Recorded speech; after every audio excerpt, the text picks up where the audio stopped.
Hello, everybody. Welcome to the Healing the Nations podcast, your podcast on religious liberty and end time events and Bible prophecy. And we have a special guest today from Religious Liberty TV, attorney Michael Peabody. Mr. Peabody, thank you for returning again as a guest for this podcast. Well, thank you. It's good to be back. Now, there's been a lot of issues regarding religious liberty in the past 6 months. Is that correct? It always is, but this time there are even more than normal. Now, I noticed when COVID-19 and the lockdowns first started, you were more amiable to it, but you started to slowly change your position. Can you tell me why the change of your thoughts on this issue? Well, initially, the idea about the lockdowns was that it was going to be 2 weeks of staying home to flatten the curve. And for that sacrifice of 2 weeks, the issue would essentially be resolved and we would be back to normal. But as that progressed, I began noticing that the shift was moving from healthcare and medical opinions guiding the policies to fairness and guiding the policies. And then there were legal challenges as to who had the right to make the rules. And it started to go off the tracks a bit. Doesn't mean the COVID virus is not real, but there's a question of authority and a question of infringement on constitutional rights that I think need to be addressed. Can you elaborate more on the constitutional issues right now with COVID-19? Well, essentially, there's a separation of church and state. And the fundamental thing that churches do is meet. And when the government steps in and says, you cannot meet under penalty of law, in any other context, that would be extremely troubling. If the government said that churches could no longer meet during a time of crisis, it would point us that there was a major fissure in the Constitution and that things were going very badly from a legal perspective. So I was very concerned as this progressed to the point where they were talking about possibly arresting pastors. In New York, they were talking about permanently closing churches that didn't comply. It started taking on a very authoritarian tone. Now, don't get me wrong. I think the virus is real. I think people need to be careful. I think they need to act with wisdom. But I also think churches have the authority to make those decisions and not simply give them up. Let's say you're at your home, the government said, you know what, we need to take your keys away from you for a couple of weeks because your house is not really safe right now. And so you say, okay, cool, here's my keys. And then 2 weeks is up, you come back and say, hey, I need to go in and get my stuff. I need to go back in. And the government said, well, no, sorry, you're going to be out for a lot longer than that. And so over time, it becomes, well, I guess I'm never going to go back home again. It's very difficult to get those keys back once they're given up. So my main concern is that churches recognize what they've given up, when they've given it up, and at least be able to trace back those steps where they gave it up so that they can regain those rights in the future. And what I've seen happening a lot recently is that pastors and churches have sort of given up and said, whatever the government says is right because they have all the authority in my church, and therefore we're not going to meet anymore. And I know over time people have met outdoors. Some churches have met anyway. Some churches only meet online. Some meet in the parking lot. Some meet every other week. So there's a wide range of what people are doing, but they're sort of not regaining the authority to reopen when they need to reopen. And my concern is that has been lost. And over time, I've seen the view numbers of online church services go down. I've seen there be a huge, there's a shift in society. People no longer feel that church is essential. And an example would be in the Cayman Islands. There's a church, Seventh-day Adventist church, that was going to, they asked for it to be built, and the government said no. Now, of course, this was, had to do with zoning purposes and stuff like that. But I was thinking, well, why don't they just meet online? If that's just as good as going to church, why does a church building need to exist during these times? Why should a church building ever exist? And over time, churches that have said that they are non-essential eventually are going to become non-essential. And they'll become an optional part of people's religious life. And obviously, it's not an issue of salvation, but it is an issue of religious practice and discipline, self-discipline to be able to go to church. And if you have kids, it's it's a real struggle, even with little kids, to get them to church on the weekends. I know a lot of families that kind of have skipped Sabbath school or skipped church because it's too difficult when the churches are open. And now the kids are like, hey, you know what? Why should I go to church? It's not necessary. We went without it for a whole year and we didn't miss anything. Let's just keep going like this. We'll watch it every so often, maybe during the week, and we'll catch up with it on the internet. So that's sort of my concern about it. I just basically feel like church is slipping away. Is there a middle ground that can be established between the two factions or two sides? I think the middle ground is churches must continually focus on the fact that they are essential. They cannot say, we are not essential, it's not necessary for you to meet with us. When churches do not meet because of the virus, they need to make it clear that this is a very unfortunate temporary situation and that it is true that what we're doing right now during the virus to keep everybody safe is not the equivalent of actually going to church.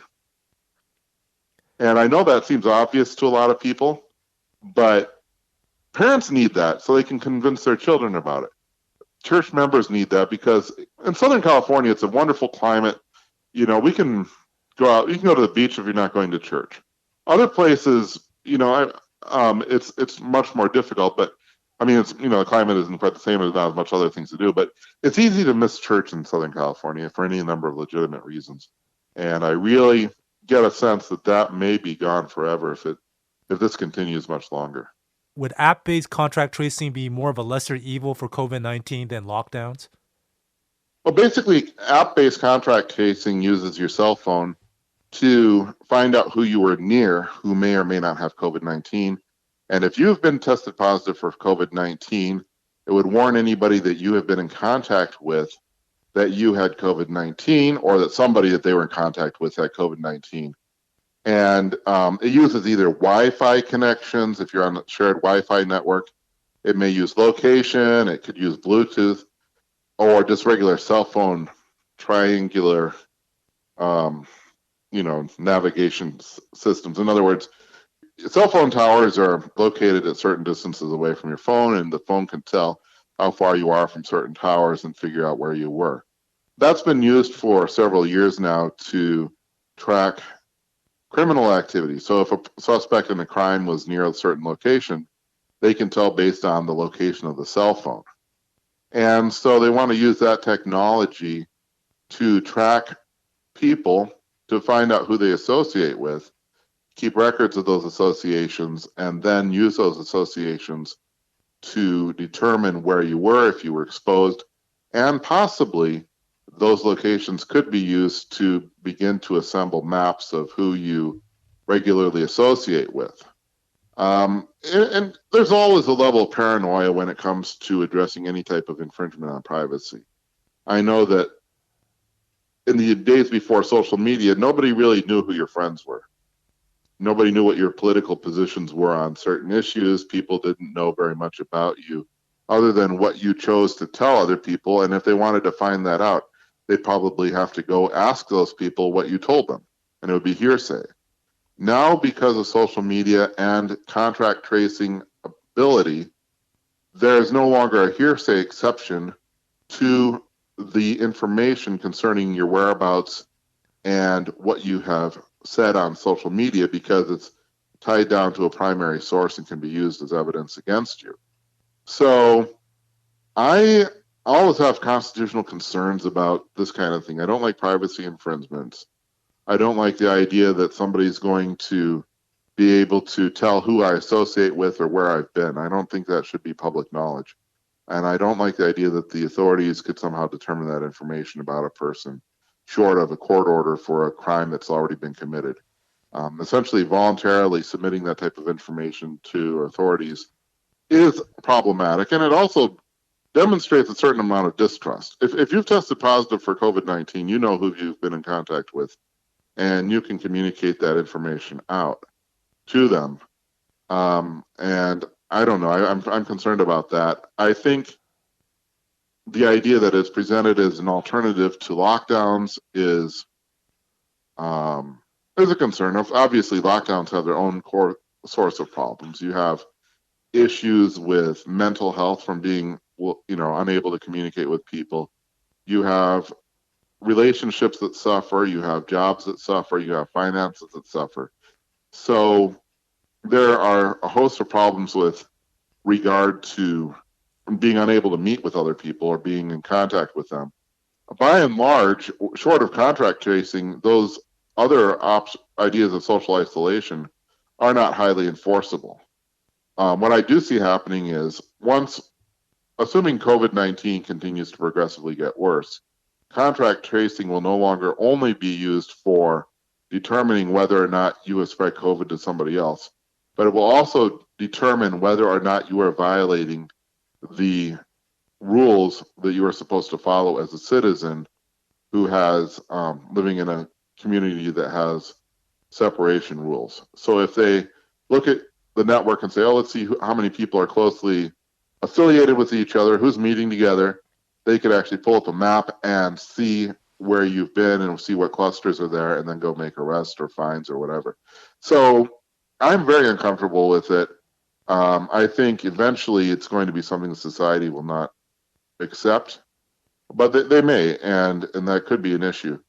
The direct evil, pretty much the lockdowns affect everybody, and businesses still remain closed. Contract tracing will affect people who get arrested because they have violated various um, community rules, or could be fined or whatever. Both are evil. I think people need to, take on some personal responsibility and try to disassociate from other people for a while because of the COVID-19. But there are certainly problems with both of those approaches. This past summer, we had an important religious liberty case in the Supreme Court, Espinoza versus Montana, about religious schools and employees. You wrote an article on that. Can you tell us more about what you wrote in your article? Yeah, what happened in Montana was there's a state legislative program that said that individual citizens or taxpayers in the state of Montana could receive up to a $150 tax credit for money that they donated to one of several K through 12 scholarship funds. And in other words, if there was a private school that you wanted to donate money to help students attend, you could then write that off on your taxes. In a sense, it's not that different from giving money to a school for a worthy child fund type of thing. And I know in our religious tradition, Seventh-day Adventist Church, a lot of schools have a worthy child fund, and the money you give toward that is tax deductible. But this would allow a specific tax credit. A tax credit is different from a tax deduction because a credit is simply an amount you don't have to pay. So if you pay 30% taxes normally and you donate $150, then you will save $50 or so, roughly. If you have the tax credit program, you get to keep the full $150 and get it back from the state. So the state of Montana is one of several states that had what's called a Blaine Amendment that prohibits states from giving public funds to religious institutions either directly or indirectly. And in Montana, of course, the majority of private schools, like they are almost everywhere, are religious. So what happened was the Montana Department of Revenue enacted what's called Rule 1, which specifically excluded the religious schools. So, in other words, legislature passes a rule. The Montana Department of Revenue says part of this is unconstitutional, so the Department of Revenue decides to scrap part of the legislation. Anyway, this case reached the Montana Supreme Court that threw out the program in its entirety, saying the Department of Revenue can't legislate and decide that part of the program is invalid. So we're going to throw the whole thing out because it violates the No Aid Amendment, the Blaine Amendment, and that the court could not overrule the state's constitution, which included the no aid provision. So the case went up to the Supreme Court, and the U.S. Supreme Court was going to decide whether the state's constitutional prohibition of no aid would apply to this, and more importantly, whether the Blaine Amendment or the no aid amendment was constitutional at all. And I didn't think the Supreme Court would hear this case because the Montana Supreme Court had thrown out the program, and the Department of Revenue had modified the program extensively, so the issue would have been essentially moot. Because after the Supreme Court threw out the program, the legislature backed up and withdrew the program altogether anyway. So there's no program in place. So I thought in order for the litigants to prevail and say that the Montana program was essential, the Supreme Court would have to issue some type of rule that would reestablish a tax credit program for private school donations in the state of Montana, because that would be other revenue. So in other words, Montana has a unique program. The Supreme Court rules on the program and orders them to reinstate a program that they had just gotten rid of. The Supreme Court did issue a ruling on the case, and they found that the program did not violate the U.S. Constitution. So even though the actual issue was somewhat moot due to recent actions of the legislature, the Supreme Court did find that the program was constitutional. And I would have to see whether or not the Supreme Court issued an order that they reestablish the program. I kind of doubt they did, but I do think that the Supreme Court, and I know the Supreme Court issued a ruling that the Blaine Amendment had serious constitutional issues. This is in line with the Trinity Lutheran Church case, and these are a line of cases in which religious institutions have repeatedly argued that not should the wall of separation of church and state be lowered when it comes to state money, but states should be mandated to allow religious schools to participate in funding programs that are primarily intended for secular institutions, such as the case in the Trinity Lutheran Church. And now we're seeing in the Montana case where they're saying, you need to throw out your constitutional prohibitions on state aid because they violate the free exercise clause. How would the Adventist Church be in line with this case? I can't speak for the church as to how they would respond to it. I know that there are oftentimes disagreements between the institutional portions of the schools and the legal departments, and sometimes they may disagree on the stuff. And by that I mean, in the state of Florida, they have a school voucher program that has provided major money to an Adventist school there, and so many churches and schools would support the idea of the funding, although you may have disagreement from the legal end of it where people would say, hey, look, this is a open door to increased regulation of religious educational institutions, which is my concern.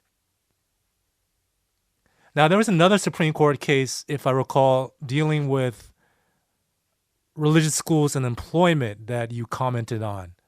Is that correct, this past summer? Yes, in July, there were two Supreme Court decisions involving Los Angeles area schools where teachers had claimed that they were discriminated against on the basis of age and on disability, where they would have likely prevailed had they been working for secular employers. But the Supreme Court ruled that in both of these cases, these schools had the right to terminate these teachers or make other employment decisions free from state interference under the First Amendment. One of these cases involved a teacher named Agnes Morrissey Baru, who taught at Our Lady of Guadalupe School, who claimed she was demoted and her contract not renewed because the school intended to replace her with a younger teacher. And the other case involved Kristen Beal, who taught at St. James School, who was terminated after requesting a leave of absence to obtain breast cancer treatment. The schools in both of these cases got the cases dismissed on summary judgment after claiming the ministerial exception. And the Ninth Circuit in both cases overturned the summary judgments, allowing the cases to go forward. The Ninth Circuit held the teachers did not meet the requirements of the ministerial exception because they did not have the formal training, religious background, or hold themselves out as being religious teachers. The schools appealed the decisions on up to the Supreme Court. So the Supreme Court decision found that under the 2012 decision in Hosanna Tabor Evangelical Lutheran Church versus EEOC, that the ministerial exception did apply to these teachers.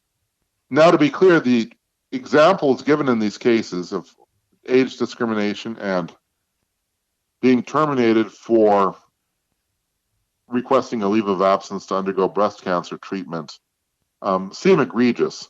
And both of these cases had not actually gone to trial because they were dismissed before they got that chance to go to trial because the school simply said they could do whatever they want because they were ministerial employees. So we don't really know all the facts behind each one of these cases, but based on the facial allegations that these teachers raised, these would have been serious complaints had the teachers been working for secular schools. The Supreme Court, though, also doesn't want to get in the business of telling churches what to do when it comes to religion, or telling religious schools what to do when it comes to religion. So the lesson here is if you're going to work for a religious school, you're really not only sacrificing income, or when you could make more in a secular or public environment, but you are also sacrificing the right to sue if you are discriminated against for almost any reason. So the schools, they oftentimes will say, well, we have some reason not to make a decision that would be consistent with what would happen in the secular world.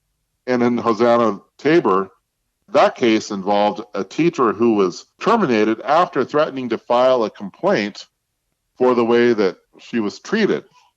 So the school in that case, Hosanna Tabor, said, well, you actually violated our religious teachings that prohibit you from suing us. And that was the basis for the loss, for the termination in that case. And the Supreme Court ultimately upheld that decision, saying that it wouldn't look into whether or not that was a valid reason to terminate a teacher because they were working at a religious school. And since religious schools are pervasively sectarian, pretty much anybody working there is going to have some type of ministerial exception coverage. So there are very limited rights for religious teachers or for teachers of any type at a religious school. So would this case be a cushion or buffer for more liberal states to impose, say, alternative lifestyle type employees to be mandated by civil rights provisions to be hired from these schools? Well, this absolutely would keep the schools away from litigation on those issues. So there are, for schools that have religious beliefs that require certain lifestyle choices, they would be protected in these cases. And unfortunately, the cases that were raised to challenge that idea were pretty egregious. But I mean, if you're going to take a poster child for a case, if you want to challenge the ministerial exception, you find somebody who's fired for wanting to take time off work for breast cancer treatment. I mean, it sounds pretty bad. So the case itself was pretty egregious, but the principle behind the case is solid, or the principle behind the decision is solid. It's just a matter of schools being able to actually say, look, we are going to be better than the rest of the world in terms of how we treat our employees.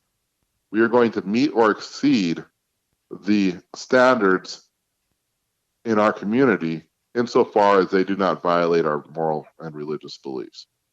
Hiding behind the free exercise clause in order to treat people badly when it is not mandated by a religious belief can lead to huge problems in the future, and it doesn't come off well. So for the time being, schools are safe, but they need to they have to recognize that they answer to a higher source when it comes to how they treat people. Now, from a Seventh-day Adventist eschatological perspective, should we have concerns of a predominantly Catholic Supreme Court? We've got a Catholic Supreme Court.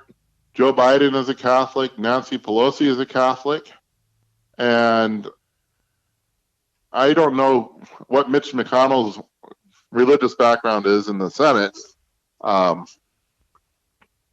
But we've got at least, several of the branches of government that are pretty much run by Catholics. And of course, Catholics disagree on stuff. The Catholic Church is a very large organization and has a lot of people within its ranks in the United States who disagree with each other on core fundamental issues.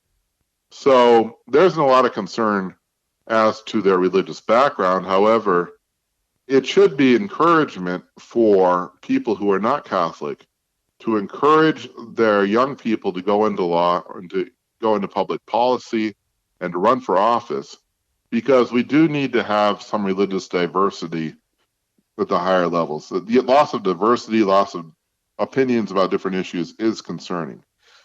With regard to the Catholic makeup of the Supreme Court, the reality is, you can look at the abortion cases and see where people came down on it. There's not a consistent way in which they address the abortion issue, even though the Catholic religious beliefs are very much pro-life. So it doesn't look like that's been carried out in the decisions that have been made at the Supreme Court. So I'm not overly concerned about it, but I do think diversity is something to be appreciated and pursued. Final question.